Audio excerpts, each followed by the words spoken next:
The first thing humanity learned after joining the Galactic Union was simple. Every intelligent species had customs that seemed perfectly reasonable to themselves. The second thing humanity learned was that accidentally offending someone could start a diplomatic incident. Which was exactly why Daniel Carter froze in the doorway of apartment 47B when his new roommate looked him directly in the eyes and calmly said, "You will sleep beside me every night." Daniel blinked. "I'm sorry." The alien tilted her silver-blue head, her luminous eyes narrowing in confusion. "It is a requirement." She spoke flawless English through the apartment's universal translator, though her melodic accent made every sentence sound oddly formal. "My family would consider it deeply disrespectful if we shared a dwelling and rested separately." Daniel stared. The relocation officer quietly stepped backward. "I'm sure you two will get along wonderfully." The door closed. Locked. Daniel sighed. Great. The Galactic Housing Program had sounded like an exciting opportunity. Human volunteers would live alongside citizens from different species to promote cultural understanding. Daniel had imagined interesting conversations. Shared meals. Maybe arguing over thermostat settings. He had not imagined being informed that sharing a bed was mandatory. "My name is Lyris," the alien said, placing one elegant hand over her chest. "I am pleased to protect your sleep." "Protect it?" She nodded seriously. "Naturally." Daniel made a mental note that aliens apparently used words differently. Lyris belonged to the Ethri, one of the oldest civilizations in Union space. They were taller than humans, with pearl-colored skin that shimmered faintly in dim light. Instead of hair, translucent strands resembling glowing fiber optics flowed behind her shoulders. Her large eyes constantly shifted shades of blue depending on emotion. At the moment they glowed pale gold. Apparently that meant curiosity. Daniel had read the orientation packet. He clearly hadn't read enough. The apartment itself was beautiful. Large panoramic windows overlooked the floating gardens of New Horizons Station. Outside, ships of every imaginable design drifted between towering orbital habitats. Restaurants served food from over 200 worlds. Gravity elevators carried hundreds of species through open-air plazas. Some floated. Some crawled. Some rolled. Humanity had officially become one small civilization among thousands. It was impossible not to feel amazed. Until bedtime. Lyris entered the bedroom carrying 2 blankets. "There." She smiled. "Our resting place." Daniel looked at the single enormous sleeping platform. "There's only one bed." "Correct. I usually sleep alone." Her eyes widened. "Were you exiled?" "What?" "Only abandoned individuals sleep without companionship." "No. Humans just..." He stopped. How exactly did he explain Earth? Some people slept together. Some didn't. Families had separate rooms. Children eventually moved into their own beds. To humans, sleeping alone was completely ordinary. Lyris looked horrified. "You evolved without nightly guardians?" Daniel laughed.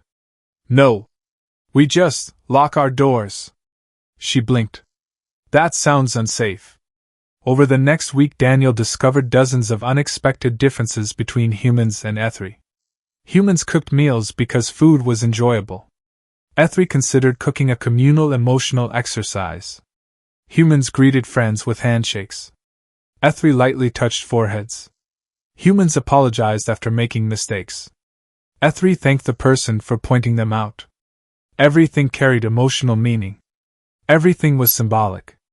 Everything mattered. Sleeping together, however, that remained non-negotiable. The first night Daniel lay rigidly on one edge of the enormous bed. Lyris rested comfortably several feet away beneath glowing blankets. No awkward conversation. No strange behavior. She simply slept. Peacefully. The next morning she cheerfully prepared breakfast. "You slept poorly." "I did." "You changed position 43 times." "You counted?" "I monitored your safety." Eventually Daniel relaxed. Nothing inappropriate ever happened. The arrangement was strangely normal. Lyris simply believed no intelligent being should face unconsciousness alone. To her people, sleep was the moment individuals were most vulnerable.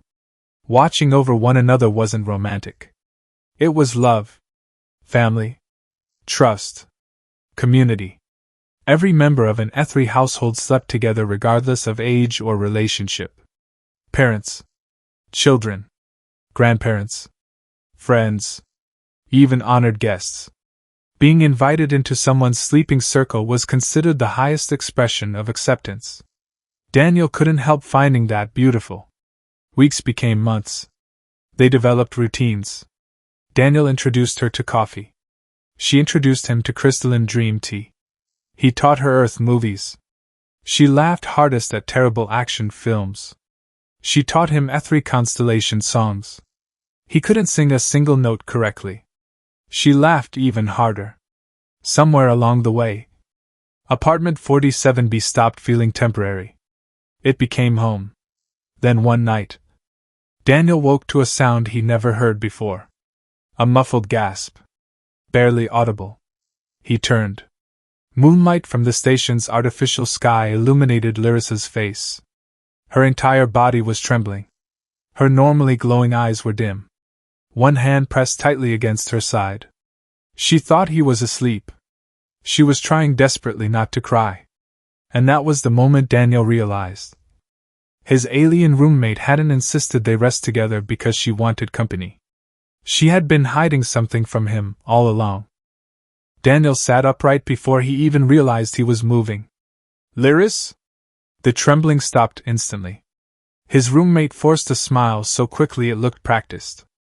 You are awake earlier than expected. Lyris. His voice was firmer this time. You're hurting. I am acceptable. You just woke up shaking. It has passed. It clearly hasn't. She looked away. Among humans, avoiding eye contact often suggested embarrassment. Daniel had learned that among the HFY, it meant something far heavier. Shame. That frightened him more than the pain itself. For months, Lyris had laughed at his terrible jokes, introduced him to bizarre alien desserts that fizzed with harmless static, and patiently explained why HFY children competed in singing contests instead of sports. She had always seemed calm, graceful, unshakable. Now she looked small. I'm calling a doctor, Daniel said, reaching for his wrist communicator. No! Her voice echoed through the apartment. Daniel froze. She immediately lowered her head. Please! I cannot allow that. You can't allow me? My condition must not become public. Daniel stared. You're sick, and your first concern is privacy? She closed her eyes. You do not understand my people. Then help me understand. Silence stretched between them. Outside the panoramic window, cargo ships drifted through the glowing orbital lanes of New Horizons Station, while the station's artificial sunrise painted the gardens in shades of violet and gold. Eventually, Lyris spoke. When an HFY enters adulthood, their body develops a second nervous lattice. Daniel frowned. A second nervous system? She nodded. It allows us to share emotions with family while we sleep. He blinked. Wait, that's real? You believed it was symbolic? I kind of did. A faint smile crossed her face despite the pain. No. We truly sense one another. She placed a glowing hand against her chest. Fear. Comfort. Loneliness. Hope. During rest, these feelings flow naturally through bonded companions. Daniel's mind raced. So when your people sleep together, we are never emotionally alone. The realization hit him like a freight shuttle. The nightly tradition wasn't merely cultural. It was biological. Entire HFY families literally shared emotional support while they slept. No wonder she had looked horrified when he admitted humans slept in separate rooms. To her, humanity voluntarily disconnected itself every night. No wonder she thought it sounded lonely. No wonder she'd insisted he share the bed. For her, protecting someone's sleep wasn't a metaphor. It was instinct. So, Daniel asked quietly, what's wrong? The glow beneath her skin dimmed. My lattice is damaged. His stomach tightened. How? Lyris hesitated. There was an accident before I accepted the exchange program. She rolled up the sleeve covering her left arm. Beneath the shimmering skin ran faint lines of pale silver light, branching like rivers beneath crystal. Halfway down her forearm, the glowing pathways simply stopped. They were fractured. Broken. Daniel had seen enough medical diagrams to recognize damaged tissue. Even alien tissue. What happened? Our exploration vessel encountered a gravitational rupture. You mean a black hole? Not exactly. The distortion shattered many things. The ship. Our navigation systems. She swallowed. And me. Daniel remembered reading about gravitational anomalies. The immense tidal forces could twist metal like paper. Apparently, they could also damage whatever extraordinary biology the Ethri possessed. The doctors repaired most of it, she whispered.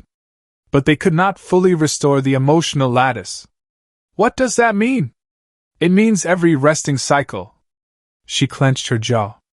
Hurts. Daniel's heart sank. For how long? Since last year. And you've just been living with it? She nodded. The pain is temporary. You've been waking up like this every night? Another nod. He couldn't believe it. Every morning she had smiled. Made breakfast. Asked about his work. Watched old Earth comedies with him. Not once had she complained. Not once. You should have told me. I did not wish to burden you. Lyris. You've spent months making sure I felt at home in a galaxy that still feels overwhelming. You taught me your language. You defended humanity during those cultural seminars. You listened when I missed Earth. You've been carrying this alone. She looked genuinely confused. I was not alone. You were there. Daniel frowned. I was asleep. Yes. She smiled sadly. But your presence still reached me. He didn't understand. Seeing his expression, she explained. My lattice is broken. It cannot receive another Ethri's emotions correctly. But human nervous systems produce powerful bioelectric rhythms during sleep. They are different. Simple. Steady. Warm. Daniel stared. You're saying. She nodded. When you sleep beside me, the pain becomes quieter. His breath caught. You've been helping me every night. I never even knew. You were never meant to. She lowered her gaze again. I accepted the exchange assignment because physicians believed prolonged exposure to human neural patterns might slow the deterioration. So, I used you. Daniel couldn't believe what he was hearing. You think this was using me? I concealed the truth. Because you thought I'd move out? I feared you would feel obligated. An obligation poisons kindness. Daniel laughed once, though there wasn't much humor in it. Lyris. She looked up. You've spent months making sure I never felt alone. He pulled one of the blankets over her shaking shoulders. You don't have to hide your pain from me anymore. For the first time since they'd met. One silver tear slipped down the alien's glowing cheek. And somewhere deep beneath her skin, the fractured lines of light flickered, not brighter, but steadier, as if, for the first time in a very long time, hope had found a place to rest. The next morning, nothing felt normal. Lyris still made breakfast.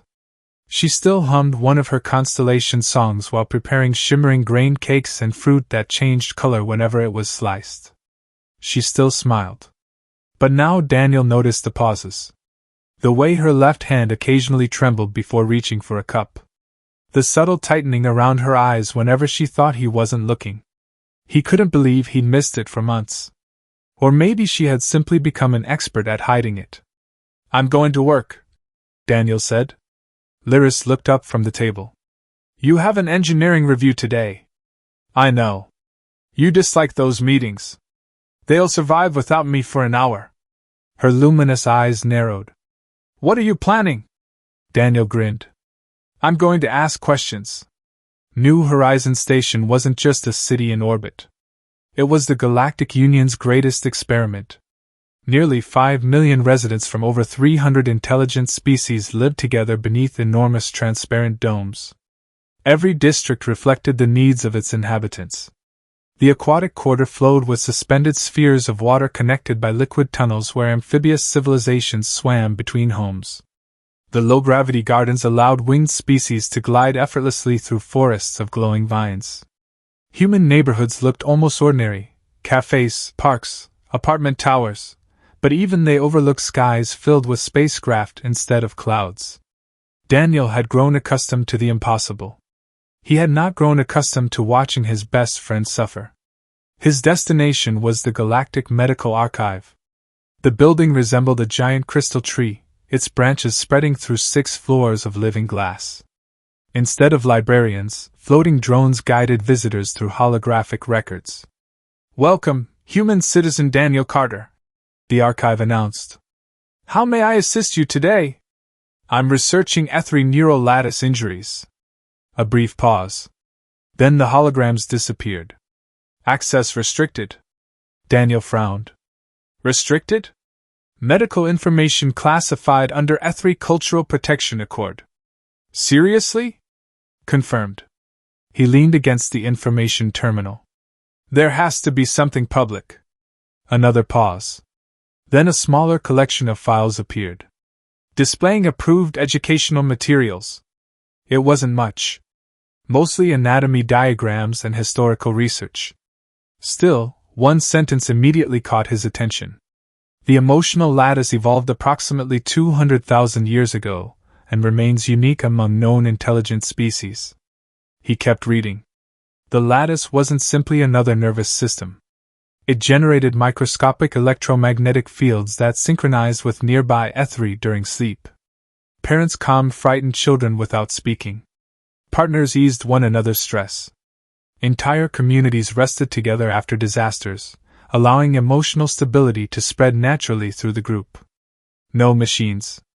No medicine. Just biology. Daniel understood why they valued sleeping together so deeply.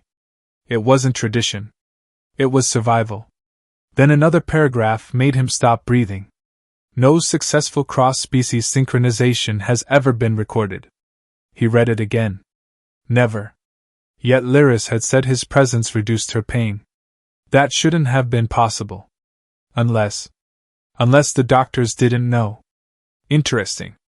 Daniel turned. An elderly alien stood a few steps away. Unlike Lyris, whose skin shimmered like moonlight, this Ethri's glow had faded with age. Silver robes hung loosely around his tall frame. His 4 eyes watched Daniel with quiet curiosity.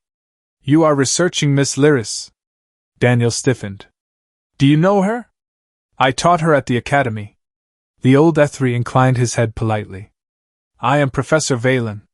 Daniel recognized the name immediately. Valen had authored half the educational material humanity received during first contact. He was practically a legend. "You knew she was injured?" "I attended the rescue." The professor's expression darkened. "I have rarely witnessed such courage." Daniel waited. After several moments, Valen sighed. "The transport vessel carried 12 young researchers. The gravitational rupture tore the ship apart. Lyris remained conscious long enough to stabilize the emergency shields. 11 others survived because she stayed at her station." Daniel stared. "She never told me." "She would not. Among my people, heroism is considered a responsibility, not an achievement." Daniel wasn't surprised. That sounded exactly like Lyris. Valen studied him carefully. "She chose you." Daniel blinked. "What?" "The housing program offered several compatible human candidates. Lyris selected you personally." "Why?" "Because of your psychological evaluation." Daniel laughed. "I failed half those interviews." "You did. You also scored exceptionally high in empathy." The professor folded his hands behind his back. "She believed you would treat her as a person rather than a patient." Daniel looked toward the enormous station windows. "I don't know if I've done that." "You have. You simply did not realize it." Valen activated a private hologram. The projection displayed glowing waves radiating from a sleeping human silhouette. Human neural activity is remarkably rhythmic.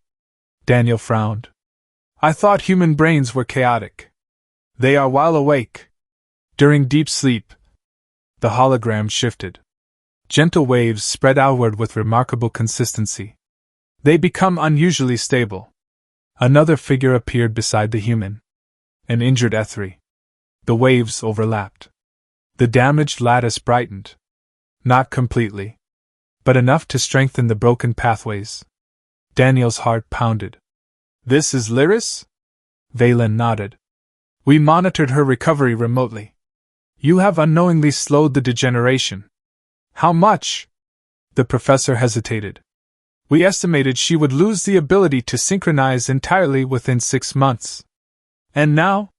He smiled. She has improved. Daniel blinked. Improved? Impossible. Exactly. The old scholar looked almost excited. Medicine cannot explain it. Our finest physicians cannot explain it. He met Daniel's eyes. But every night, when one human chooses to remain beside one injured Ethri, the impossible keeps happening. Daniel looked down at the glowing image of the two sleeping figures. On the medical archive.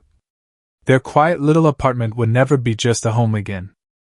By the time Daniel returned to apartment 47B, the hallway was unusually crowded. Maintenance drones floated past carrying fresh security scanners. 2 Galactic Union officers stood outside the neighboring apartment, speaking quietly with the building manager. Something had changed. Lyris opened the door before he had a chance to knock. You were followed. Daniel glanced over his shoulder. I noticed. Her expression confirmed what he already suspected. So did I. The apartment, usually warm and peaceful, felt strangely tense. The panoramic windows still overlooked New Horizon Station's floating gardens, and the evening lights still painted the orbital city in shades of blue and violet, but the comforting routine they'd built over months suddenly felt fragile. Daniel stepped inside. You knew? Lyris nodded. Professor Valen contacted me. And? He apologized. For what? For underestimating how quickly rumors travel. Rumors spread through New Horizon Station faster than cargo ships.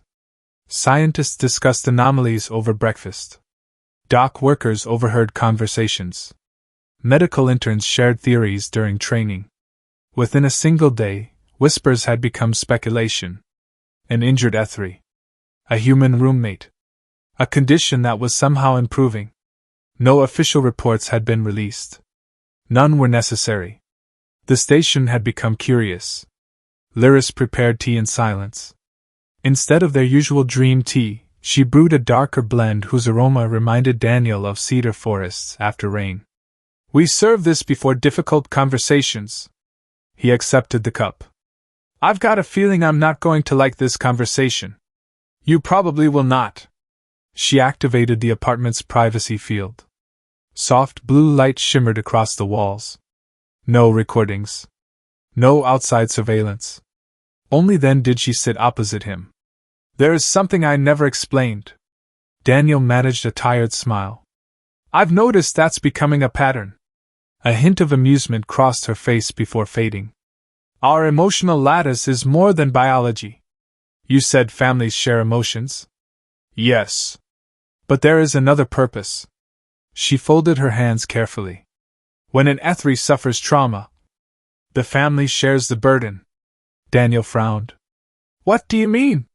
If one member experiences overwhelming grief, the others absorb a small part of it.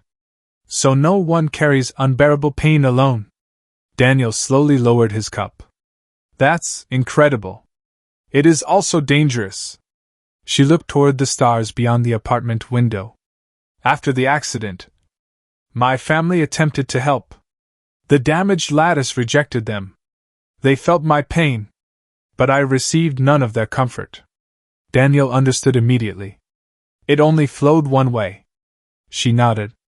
They left every gathering exhausted. My younger brother developed anxiety. My mother could no longer sleep. My father insisted nothing was wrong. Her voice cracked for the first time since he'd known her. So I left. Daniel stared. You moved to the exchange program. To protect them? She whispered the answer. Yes. It wasn't exile. It wasn't shame. She had walked away from everyone she loved because staying would have hurt them. Daniel suddenly remembered how enthusiastically she'd embraced every holiday humans celebrated. How quickly she'd accepted invitations from neighbors. How she always insisted on hosting dinners instead of visiting other Ethri families. He had assumed she simply enjoyed human culture. Now he understood. Distance was her way of loving the people she'd left behind. A soft chime interrupted the silence. Someone was at the door. Either of them moved. Another chime. Then another. Daniel checked the entry display. 3 visitors. 1 human. 2 Ethri. All wearing Galactic Union insignias. They found us. Lyris closed her eyes. I expected they would. Daniel looked at her. What do you want to do? She looked surprised. You are asking me? Of course. This is your life. She seemed to consider the question more carefully than any he'd ever asked. I am tired. Not physically. Emotionally. I do not wish to become a medical exhibit. Daniel nodded. Then you won't. The chimes sounded again. More insistent this time. Daniel walked to the door. Before opening it, he turned back. You once told me that protecting someone's sleep is the highest form of trust. Lyris smiled softly. I did. You've spent months protecting mine. Seems fair that I protect your peace for a change. Daniel opened the door just enough to block the entrance. A human diplomat smiled professionally. Mr. Carter. We apologize for the interruption. We represent the Galactic Medical Council. We'd like to speak with you and Miss Lyris regarding a matter of significant scientific importance. Daniel remained calm. My roommate isn't available. This concerns millions of lives. I understand. We only require a brief interview. No. One of the Ethri delegates stepped forward. Young human. You may not appreciate what has occurred. If your presence truly stabilizes damaged lattices, this discovery could reshape interspecies medicine. Daniel looked directly at him. And if you're right, how long before every injured Ethri is expected to live with a human? The delegates fell silent. How long before people stop asking whether humans want that? No one answered. Daniel continued. Or whether the Ethri do? The diplomat's practiced smile disappeared. Later that night, the apartment was quiet again. The officials had left peacefully, though Daniel doubted it would be the last visit. Lyris stood beside the window, watching the endless stream of ships crossing the stars. I feared you would resent me. Daniel joined her. For what? For bringing this into your life. He laughed quietly. Lyris. When I signed up for a cultural exchange program, I expected weird food, confusing traditions, and maybe an argument about laundry. She laughed, a genuine laugh this time. I didn't expect to gain a best friend. Her luminous eyes shimmered brighter than Daniel had seen in weeks.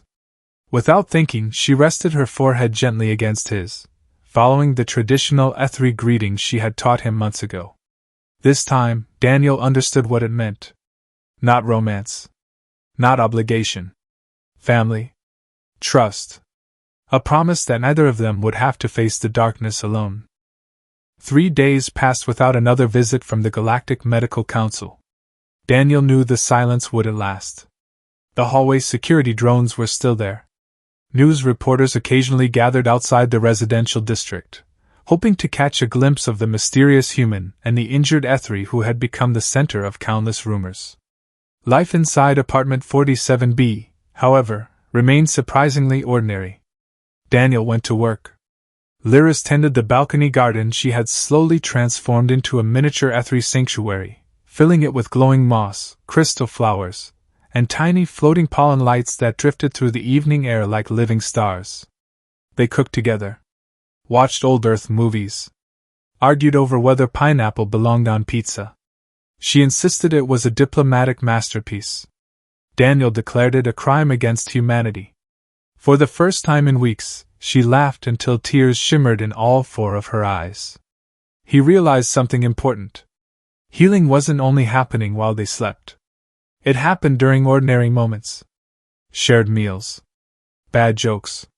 Quiet evenings. The simple comfort of knowing someone would be there tomorrow. On the fourth morning, the apartment chimed again. This time, the building manager appeared on the display. "Mr. Carter? You have visitors." Daniel frowned. "I already told the council." "It isn't the council. They arrived from Ithra." Lyris froze. The cup in her hand slipped. Daniel caught it just before it struck the floor. Her face had gone completely pale. "No," she whispered. "They wouldn't." The manager continued gently. "They asked for you by name. They've been cleared through diplomatic channels. They're waiting downstairs." Lyris didn't move. Daniel had never seen fear in her eyes before. Not even when she admitted the truth about her illness. This was different. This was personal. 20 minutes later, they entered the station's visitor atrium. It was one of the largest halls on New Horizons Station, designed so dozens of species could meet comfortably despite their different environmental needs. Among the crowd stood 3 Ethri. A tall older male with silver robes. A graceful woman whose glowing hair flowed almost to the floor. And a younger man, perhaps only a few years younger than Lyris, nervously shifting from one foot to the other. None of them moved. Neither did Lyris. For several long seconds, they simply looked at one another across the polished stone floor. Finally, the older woman walked forward. Without saying a word, she gently pressed her forehead against Lyris's. Daniel remembered the gesture. Family. Trust. Home. The older woman's shoulders began to shake. She was crying. "So thin," she whispered. "You've become so thin." Lyris's carefully maintained composure collapsed. "Mother!" It was the first time Daniel had ever heard her voice sound like a child. Her father approached next. He stood silently before placing both hands on her shoulders. "I was angry." His deep voice echoed softly through the atrium. "I believed you had abandoned us." "I know. I was wrong." Lyris closed her eyes. "I could not bear watching you suffer because of me." The older Ethri nodded slowly. "And I could not bear losing my daughter while she was still alive." Daniel quietly looked away, giving them privacy. The younger brother, however, walked directly toward him. "You are Daniel." "I am." The young Ethri bowed deeply. "Thank you?" Daniel blinked. "You don't need to thank me." "I do." "My sister smiles again." His voice trembled. "Before she met you, I had forgotten what her smile looked like." They spent the afternoon together in apartment 47B. Daniel expected awkwardness. Instead, the apartment filled with warmth.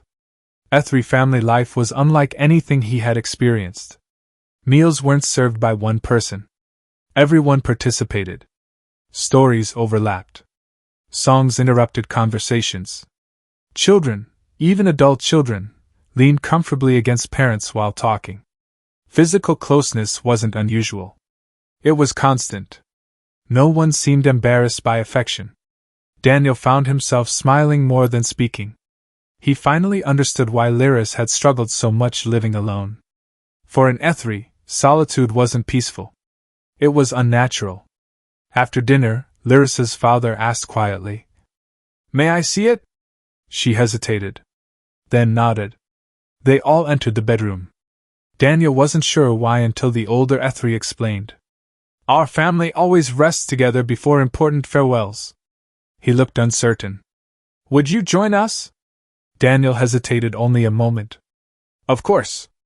The enormous sleeping platform suddenly held 6 people. For a human, it might have seemed crowded. For the Ethri, it felt complete. No one spoke. The room settled into silence. Several minutes passed. Then something extraordinary happened. The faint silver lines beneath Lyris's skin began to glow. Brighter. Steadier. Her mother's eyes widened. "I can feel her," the younger brother gasped. "So can I." Her father slowly reached for Lyris's hand. For the first time, he whispered. The pain isn't pushing us away. Daniel watched in amazement. The fractured lattice wasn't rejecting them anymore. Instead, the gentle rhythm of his sleeping presence seemed to act like a bridge, allowing the family's emotional connection to flow safely around the damaged pathways. Not replacing them. Supporting them. Tears filled every Ethrie's eyes. Years of separation. Years of loneliness. Years of silent suffering. For one quiet evening, they could finally share each other's hearts again. Much later, after the others had fallen asleep, Professor Valen quietly entered the apartment. He had been invited by Lyris's parents. The elderly scholar studied the softly glowing lattice with astonishment. I was wrong, he whispered. Daniel looked up. About what? I believed humans were healing the injury. He slowly shook his head. No. What you provide is something medicine cannot manufacture. Daniel frowned. What is it? Valen smiled gently. You give her the confidence to open her heart again. He looked toward the sleeping family. The lattice was never designed to function through fear. It awakens through trust. The old professor gazed out at the stars beyond the apartment window. For thousands of years, we believed our greatest strength was our biology. His smile grew warmer. It seems, our greatest strength has always been the courage to let someone from another world become family. More powerful. They had become home.